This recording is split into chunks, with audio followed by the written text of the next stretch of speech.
নমস্কার, welcome to my another mini blog. কেমন আছেন আপনারা সকলে? আশা করছি সকলে খুব ভালো আছেন। আজ আরো একটা পার্স পেন্টিং এর ভিডিও নিয়ে চলে এসেছি। এই পার্স দুটোও কিন্তু আমার মায়েরই বানিয়ে দেওয়া।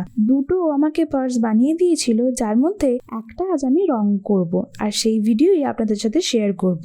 এটিও কিন্তু আমি আমার একটা বান্ধবীকে জন্মদিনে গিফট করব বলেই বানিয়েছি। আমি আগেই বলেছি আমার বন্ধুদেরকে আমি হাতে বানানো জিনিস উপহার দিতেই বেশি পছন্দ করি। তো এই হলুদ বার্ডসটার উপরে আমি কিছু গোলাপি কালারের ফুল আঁকার চেষ্টা করেছি, কারণ হলুদের উপর কিন্তু আমার মনে হয় গোলাপিটা বেশ ভালো ফোটে। আর তার সাথে কিছু পাতাও করেছি সবুজ কালারের। তো এন্ড রেজাল্টটা আপনাদের কেমন লাগলো আমাকে অবশ্যই জানাবেন। আমার বান্ধবীর কিন্তু খুব পছন্দ হয়েছে। কমেন্ট করতে কিন্তু একদম ভুলবেন না যে এর মধ্যে কিছু ভুল হয়েছে কিনা আর আপনাদের কেমন লাগলো। যদি ভালো লাগে থাকে একটা লাইক এবং একটা সাবস্ক্রাইব করে প্লিজ আমার পাশে থাকবেন। আজকের মতো এটুকুই, দেখা হচ্ছে নতুন কোনো ভিডিওতে। সকলে ভালো থাকবেন।